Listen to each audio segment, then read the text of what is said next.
Jake Morrison stared at the massive academy building in front of him. The structure reached high into the purple sky of Zarian Prime, its walls made of some shiny metal that seemed to glow in the alien sunlight. He had never seen anything like it before. Back on Earth, the biggest building he knew was the mall in his hometown. The shuttle that brought him here was already flying away, leaving him alone on the landing platform. Other students moved around him, but none of them looked human. Some were tall as trees with skin that looked like colored glass. Others floated in the air without any machines helping them. A few had too many arms or eyes in strange places. Jake picked up his bag and walked toward the main entrance. The doors opened by themselves as he got close. Inside, the halls were even more impressive than the outside. Lights hung in the air, without any wires or poles holding them up. The floors seemed to be made of liquid that had turned solid, but they still moved like water under his feet. "You must be the human," said a voice behind him.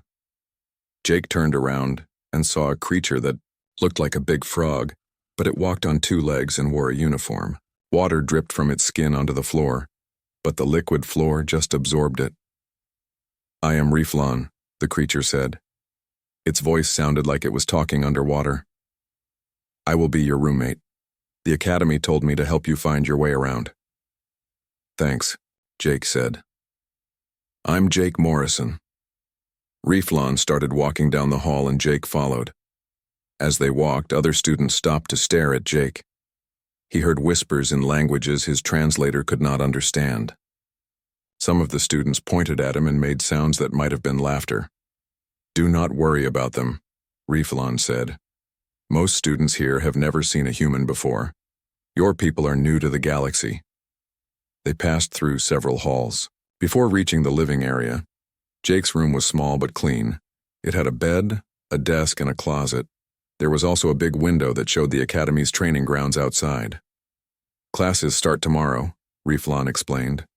"You will take combat tactics with Commander Vextar. He is very tough, even for alien students." That evening, Jake unpacked his few belongings.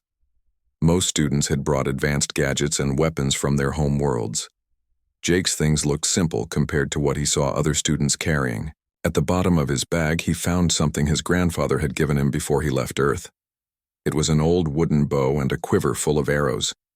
His grandfather had made them by hand using tools that were hundreds of years old. The wood was smooth and brown, and the bowstring was made from twisted plant fibers. The arrows had steel points and feathers from real birds. "Why did I bring this?" Jake said to himself. The bow looked like a toy compared to the energy weapons he saw other students carrying. He put the bow and arrows in his closet and tried to forget about them. Tomorrow would be his first day of real training, and he wanted to make a good impression.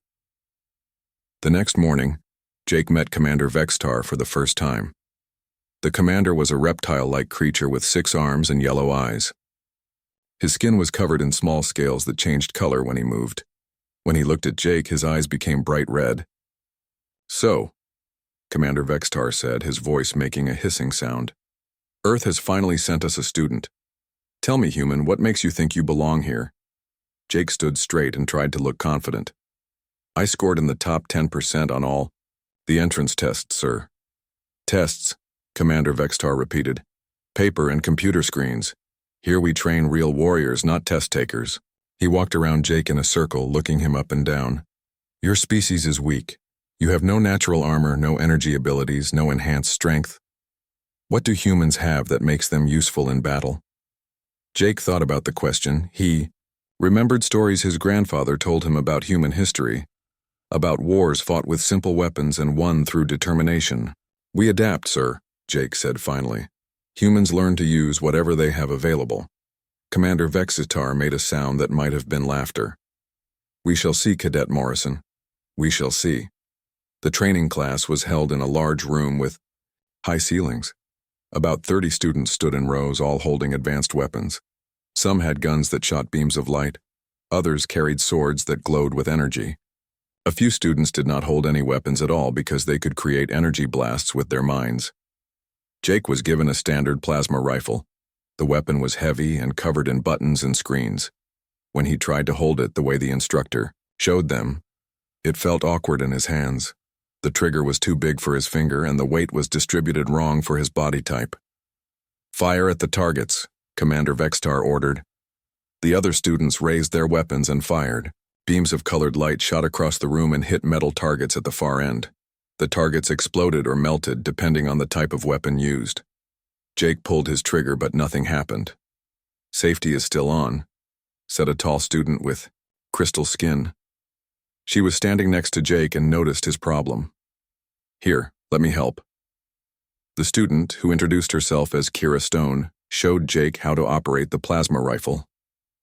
When he finally got it working and fired at a target, the beam went wide and hit the wall instead. "It takes practice," Kira said kindly. "I have been using energy weapons since I was small." After class, Jake walked back to his room feeling discouraged. The other students made using advanced weapons look easy, but everything felt strange and wrong in his hands. Maybe Commander Vextar was right. Maybe humans did not belong at this academy. That night, Jake took the wooden bow out of his closet and held it in his hands. The wood felt warm and familiar. He remembered summer days spent in the forest with his grandfather, learning to shoot arrows at targets made from hay and cloth. Those had been good times, simple times. "What am I doing here?" Jake asked himself. Outside his window, alien stars twinkled in patterns he did not recognize. He was farther from home than any human had ever been, surrounded by creatures he did not understand and trying to learn skills that felt impossible. But as he held the bow, Jake remembered something else his grandfather had told him. "Sometimes the old ways are the best ways, boy. When everything else fails, go back to what works." Jake put the bow back in the closet, but he felt a little better. Maybe there was a place for him here after all. 3 months had passed since Jake started at the academy. He was getting better with the plasma rifle, though he still was not as good as the other students. His shooting scores had improved from terrible to just below average. Commander Vextar still gave him hard looks during training, but at least he stopped making comments about weak humans every day. Jake had made some friends among the other students. Besides Reflon, there was Kira Stone, the crystal-skinned girl who helped him with weapons. There was also Marcus Bell, another human who had arrived at the academy 2 weeks after Jake. Marcus was better with technology than Jake was, but he struggled with the physical training. The academy felt more like home now. Jake knew which halls led where, and he had learned to eat the strange alien food without making faces. He still kept the wooden bow hidden in his closet, but he had not thought about it much lately. That changed on a Tuesday morning when every alarm in the academy started screaming at once. Jake was in the dining hall eating breakfast when the alarms began. The sound was so loud it hurt his ears. Around him, alien students dropped their food and looked around with worried expressions. Even the teachers looked scared. "All students report to emergency stations immediately," came a voiceover. "The academy speaker system. This is not a drill. Repeat, this is not a drill." Jake followed the crowd of students toward the main command center. As they walked, he could hear teachers talking in worried voices.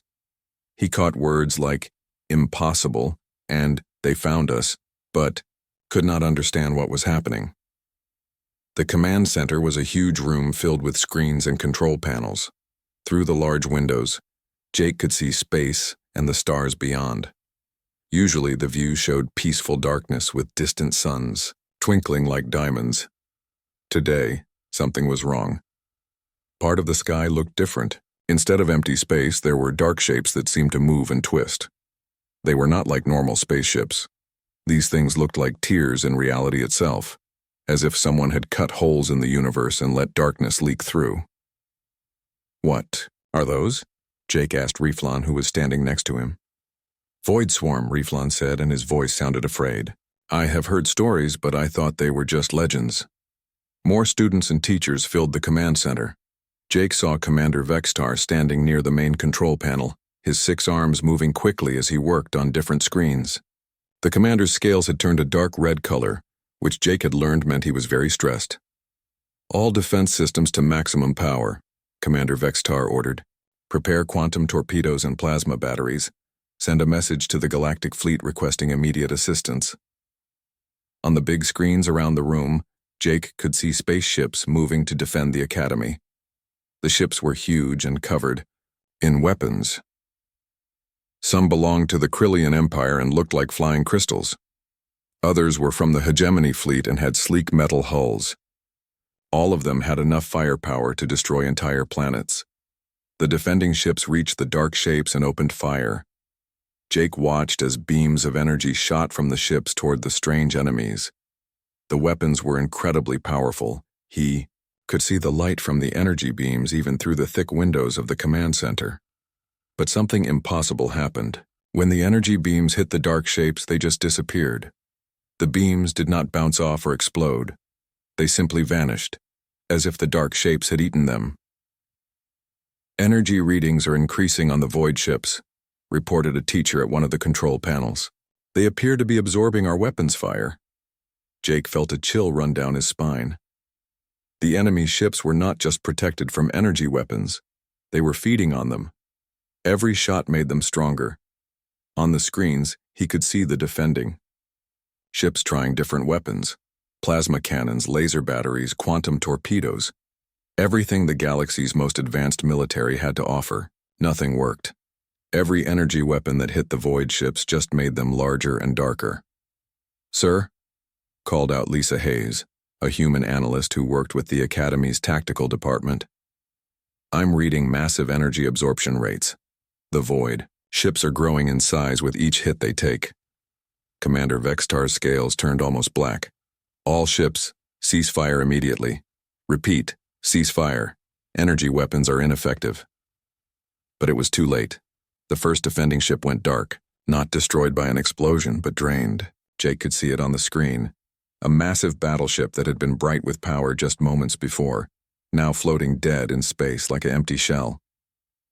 "The crew?" someone asked. "Life support has failed," came the reply. "No energy readings, at all." More ships went dark as the void shapes moved closer to the Academy.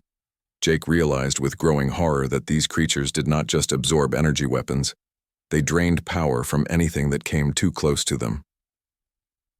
Through the windows, he could see the dark shapes getting bigger as they approached. Some of them were huge, larger than the biggest ships in the galaxy. Others were smaller but moved faster, darting between the defending ships like sharks. "Academy shields are holding," reported another teacher. "But power levels are dropping steadily."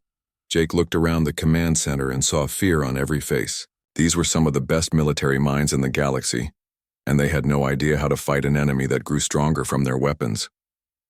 "What do we do?" Marcus Bell asked quietly. He was standing near Jake, and his face was pale with worry. Before anyone could answer, the Academy's shields flickered. For just a moment, the protective barrier around the station weakened. In that instant, Jake felt something strange, a cold that seemed to go deeper than temperature, as if the darkness outside was trying to reach through the walls. "Shield generators are overheating," came a panicked voice from the control panel. "The void ships are draining power faster than we can generate it." Commander Vexistar stood in the center of the command center, his 6 arms spread wide as he tried to coordinate the defense.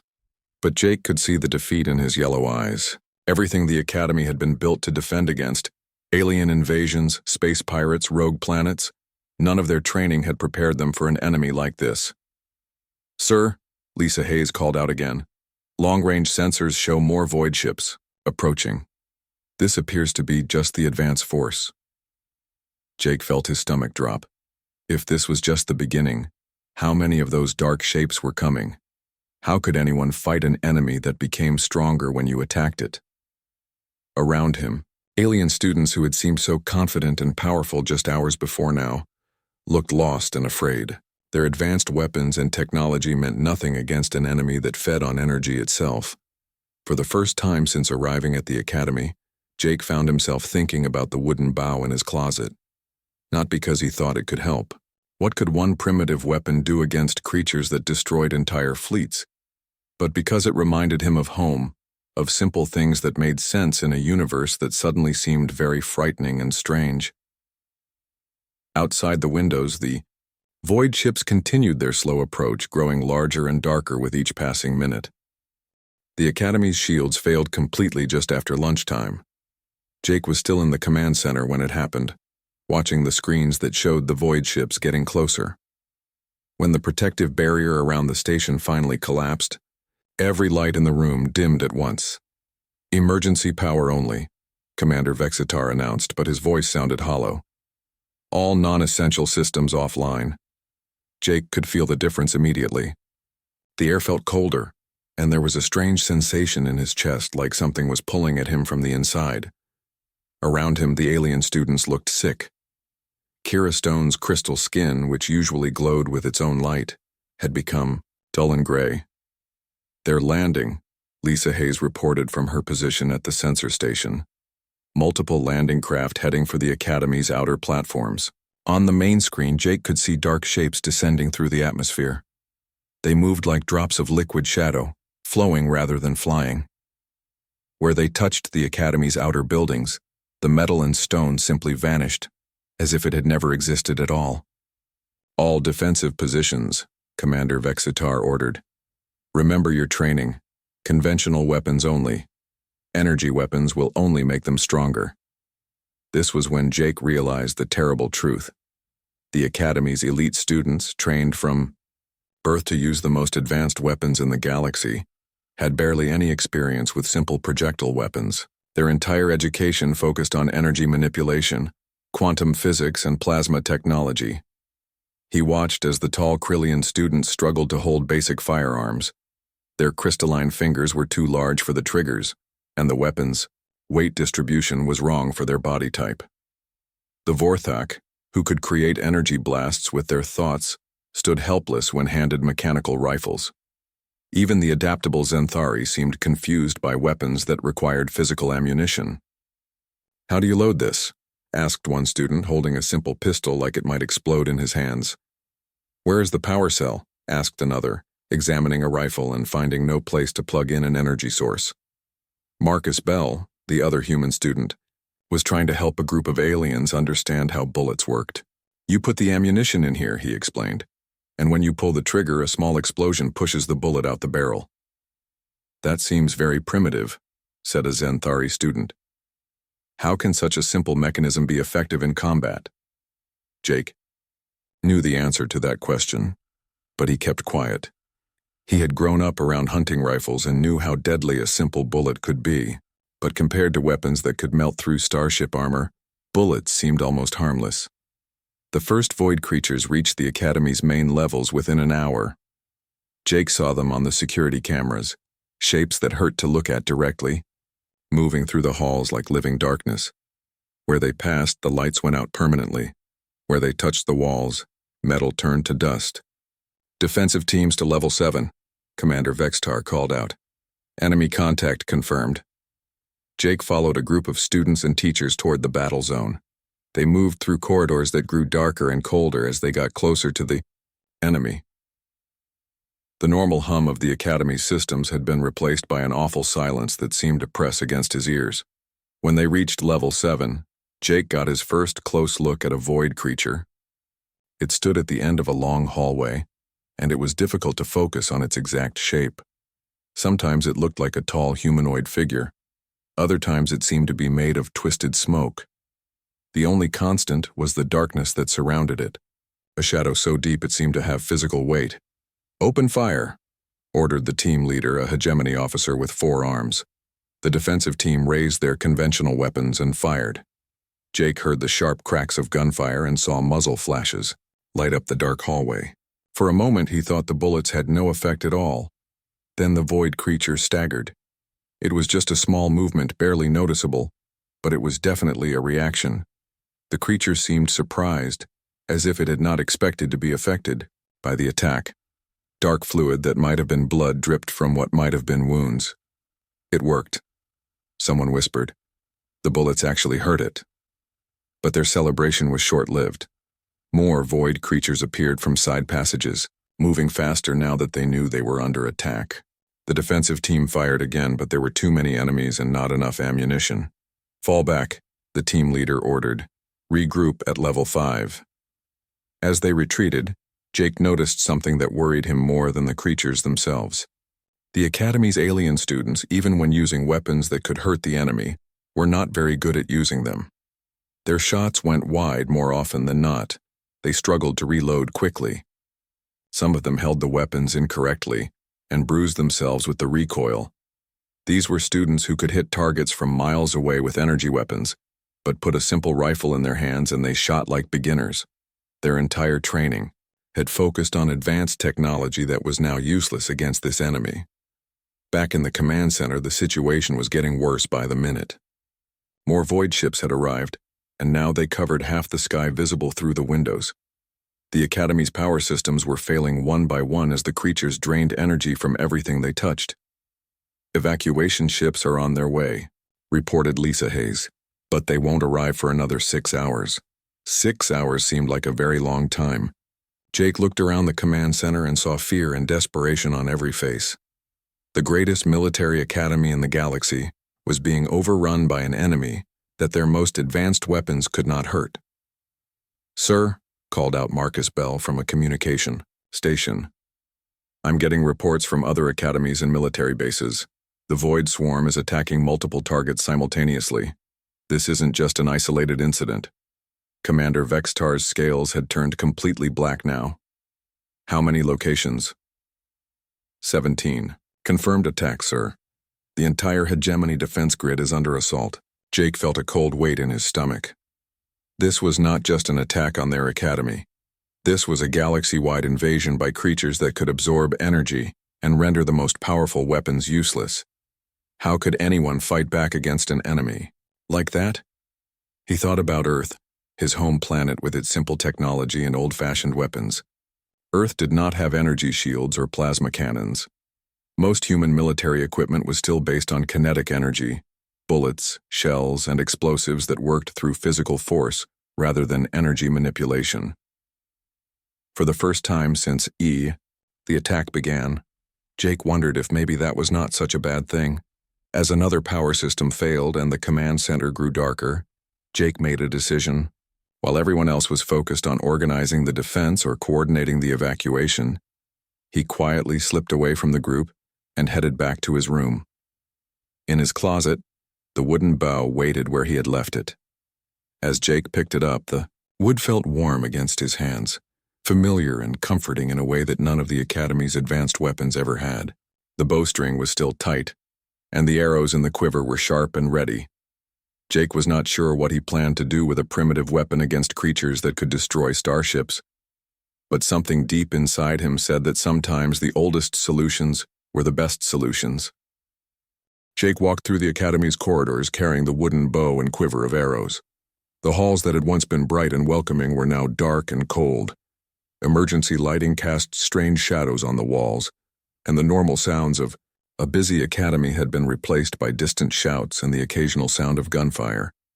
Students and teachers hurried past him, heading toward evacuation points or defensive positions. Most of them were too worried about their own problems to notice one human cadet carrying what looked like an antique weapon. Those who did see him gave him puzzled looks, but no one stopped to ask questions. Jake was heading toward the main observation deck. It was a large room with floor-to-ceiling windows that looked out over the Academy's central courtyard. If he was going to test his idea, that would be the best place to do it. As he walked, Jake tried not to think too hard about what he was planning. The logical part of his mind kept telling him that this was foolish. What could one arrow do against creatures that absorbed energy weapons and drained the power from starships? But another part of him, the part that remembered his grandfather's stories about old wars and simple weapons, whispered that maybe logic was not always the answer. 3R. Observation deck was not empty when Jake arrived. To his surprise, it was full of the most important military leaders in the galaxy. The Galactic Council's War Committee had gathered there for an emergency meeting, and Jake recognized several of the beings from his military history classes. Admiral Thanaris of the Hegemony Fleet stood near the center of the room, his reptilian features tense with worry. His blue-green scales had dark patches that Jake had learned indicated stress in his species. General Korthax of the Krillian Empire was there too, his massive crystalline body reflecting the emergency lighting in sharp angles. Near the windows, Primarch Velandra of the Vorthak floated in her containment field, her energy form flickering like a candle in the wind. They were arguing in the universal trade language, their voices echoing in the large space. Jake understood most of what they were saying, though some of the military terms were beyond his vocabulary. The quantum mines had no effect whatsoever, General Korthax was saying, his voice sounding like rocks grinding together. 3 of my best dreadnoughts are now floating dead in space. The ancient records speak of the last time the Void Swarm awakened, added Primarch Velandra. Her voice was like music, but sad music. Entire star systems went dark. Billions died before the creatures returned to their sleep between the stars. There must be something we can do, Admiral Thaneris insisted. No enemy is truly invincible. There has to be a weakness we have not found yet. Jake approached the group slowly. He was probably the lowest-ranking person in the room, and he knew he should not interrupt such important people. But as he got closer, several of the leaders noticed him. Their expressions ranged from curious to annoyed. Commander Vexitar, who was present as the Academy's representative, saw Jake first. His 6 arms spread wide in a gesture that Jake had learned meant surprise and displeasure. Cadet Morrison, Commander Vexitar hissed. This is not the place for students. Return to the evacuation areas immediately. But Jake continued walking toward the group, the bow feeling heavier in his hands with each step. Respectfully, sir, he said, trying to keep his voice steady. I think there might be another way to fight them. The assembled leaders turned to look at him more carefully. Several made sounds that Jake's translator told him were expressions of disbelief or amusement. The weapon in his hands looked impossibly primitive compared to the advanced technology these beings commanded. A human child with a wooden stick, rumbled General Korthax. His crystalline face reflected the emergency lights in patterns that hurt to look at. Perhaps he thinks to carve the void creatures into submission. With respect, General, Jake said. Sometimes the old ways work better than the new ways. Admiral Thaneris stepped closer, his yellow eyes studying Jake with interest. Explain yourself, Cadet. What do you mean by old ways? Jake moved to the observation window and looked down at the courtyard below. He could see a group of void creatures moving across the open space, their dark forms flowing like liquid shadow. Near them, a squad of Academy defenders was trying to hold a defensive position behind some concrete barriers. The defenders were using conventional firearms, rifles and pistols that fired metal bullets instead of energy beams. Jake could see muzzle flashes as they fired at the approaching creatures. Some of their shots seemed to have an effect, causing the void beings to stagger or slow down, but there were too many enemies, and the defenders were running out of ammunition. The creatures absorb energy, Jake said, not taking his eyes off the battle below.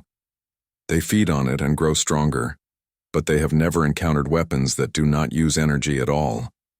He drew an arrow from his quiver and knocked it to the bowstring. The motion was smooth and automatic, the result of years of practice in the forests of Earth. Around him, the galactic leaders fell silent, watching with expressions that ranged from curious to skeptical. The arrow was simple in a way that seemed almost magical compared to the technology surrounding them.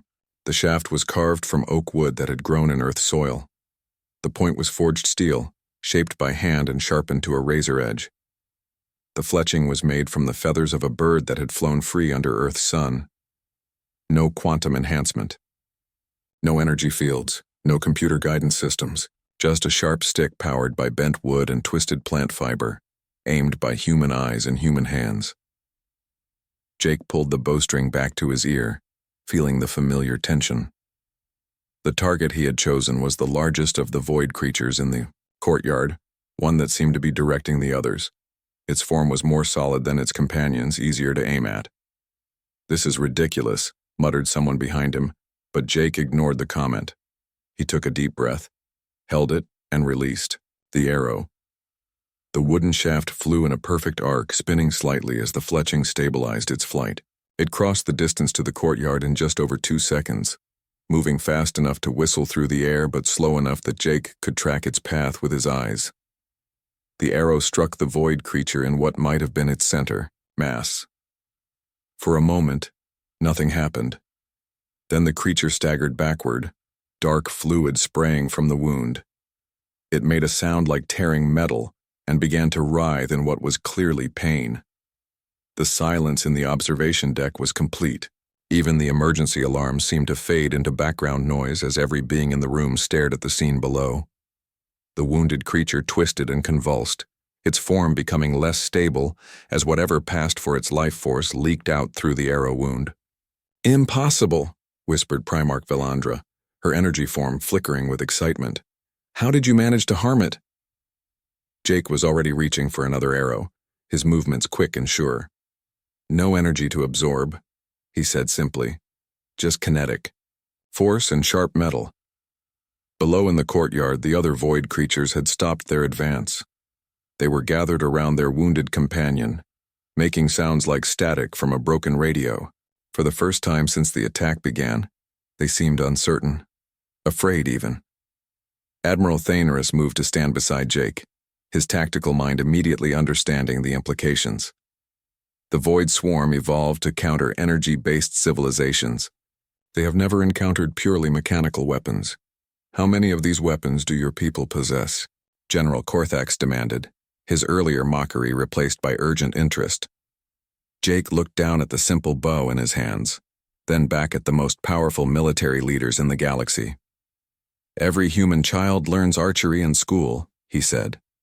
"We have about 8 billion people on Earth, and most of them know how to use weapons like this." Through the observation window, they watched as the wounded void creature finally collapsed. Its body dissolved into shadow and was gone, leaving only a dark stain on the courtyard floor. The remaining creatures, sensing a threat they did not understand, began to retreat toward their landing craft. For the first time in recorded galactic history, the Void Swarm was withdrawing from a battle. Commander Vextar approached Jake slowly, all 6 of his arms spread in a gesture of deep respect. "Cadet Morrison," he said formally, "I believe the Galactic Council needs to contact Earth's government immediately." News of Jake's success spread through the Academy faster than the emergency communication systems could carry it. Within minutes, every person on the station knew that a human cadet with a wooden bow had done what the galaxy's most advanced weapons could not do. He had killed a void creature. The observation deck quickly filled with more people as word spread. Teachers, students, and military personnel crowded around the windows to see the courtyard where the impossible had happened. Jake found himself at the center of attention in a way that made him uncomfortable. He was used to being the quiet student, in the back of the class, not the focus of an entire galactic military crisis. "Show us again," requested Admiral Thanerus. "We need to understand exactly how this works." Jake knocked another arrow and drew the bowstring back. Below in the courtyard, more void creatures were moving cautiously across the open space. They seemed different now, less confident than before. They moved in smaller groups and kept looking, up at the Academy building as if they knew they were being watched. Jake selected his target, a medium-sized creature that was moving separately from the others. He aimed carefully, accounting for the distance and the slight wind he could see moving the alien plants in the courtyard. When he released the arrow, it flew straight and true, striking the creature in what appeared to be its head area. The result was the same as before. The creature staggered. Dark fluid sprayed from the wound, and it began to dissolve into shadow. The other void beings in the courtyard immediately retreated further, their movements becoming more frantic. "Remarkable," said Primarch Velandra. "The projectile appears to disrupt their molecular cohesion. They cannot absorb kinetic energy the way they absorb other forms of power." General Korthax was studying the bow with intense interest. His crystalline eyes could analyze materials in ways that human eyes could not. "The weapon is completely non-technological," he observed. "Organic materials shaped by primitive tools. There is no energy signature for them to detect or absorb." Jake was reaching for a third arrow when Lisa Hayes burst into the observation deck. Her face was flushed with excitement, and she was carrying a tablet computer that showed tactical displays. "Sir," she said to Admiral Thanerus, "I've been monitoring communications from the other attack sites. The void creatures are retreating from every location where conventional weapons have been deployed effectively." The Admiral's reptilian features showed surprise. "All of them?" Yes, sir. The attacks on the military bases with older weapon stockpiles are being successfully repelled, but bases that rely entirely on energy weapons are still being overrun. Lisa's fingers moved quickly across her tablet. It appears the Void Swarm is a hive mind of some kind. When one group learns about a new threat, they all learn about it. Jake lowered his bow and looked around at the assembled leaders. You mean they are all connected somehow? It would appear so, said Commander Vextar. His scales had returned to their normal green color now that the immediate crisis was passing. This explains why they are retreating so quickly. The death of a few individuals has taught the entire swarm that kinetic weapons are dangerous to them. Through the observation windows, Jake could see the void creatures in the courtyard moving toward their landing craft. Their retreat was becoming more organized now, but they were definitely leaving. In the distance, he could see the larger void ships beginning to pull back from the academy. This changes everything, Admiral Thaneris said, his voice filled with a mixture of relief and excitement. If primitive kinetic weapons can harm them, we can fight back. But we need weapons, General Korthax pointed out. Most of our military forces have not used projectile weapons in centuries. Our manufacturing systems are designed to produce energy weapons, not mechanical ones. Jake looked down at his bow again. It was such a simple thing, just wood and string, and metal points. His grandfather had made it using tools that were hundreds of years old, following techniques that were thousands of years old, and somehow this ancient technology was the key to defeating the most advanced enemy the galaxy had ever faced. Earth has weapons, Jake said quietly. Billions of them. Every head in the room turned toward him. In the silence that followed, Jake could hear the distant sounds of the void creatures withdrawing from the academy. The emergency alarms had stopped, and normal lighting was beginning to return to some sections of the station. Explain, Admiral Thaneris said. Jake sat down, his bow, and tried to organize his thoughts. On Earth, we never completely gave up the old weapons. Humans still hunt with bows and arrows. We still use rifles that fire bullets. Our military still trains with conventional weapons alongside energy weapons. He paused, thinking about his home planet. We probably have more kinetic weapons than the rest of the galaxy combined. The implications of this statement settled over the room like a heavy blanket. For centuries, Earth had been seen as a backward planet with primitive technology. The human race was considered friendly, but not particularly useful in galactic affairs. Now, suddenly, Earth's supposed weakness was turning out to be its greatest strength.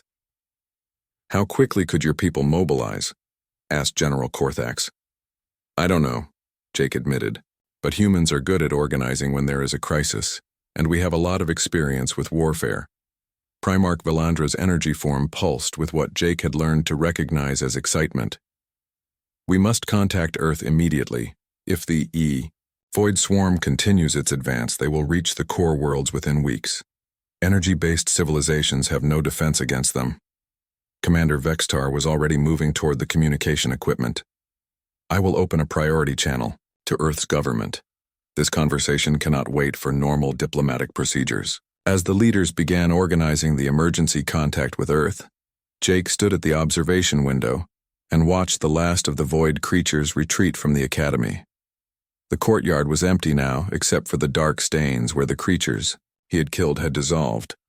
Lisa Hayes appeared beside him, her tablet still showing tactical displays from across the galaxy. You just changed the course of galactic history, she said quietly. Jake shrugged, uncomfortable with the praise. I just used what I knew how to use. That's exactly the point, Lisa replied. Everyone else was trying to fight the future with more future. You fought it with the past.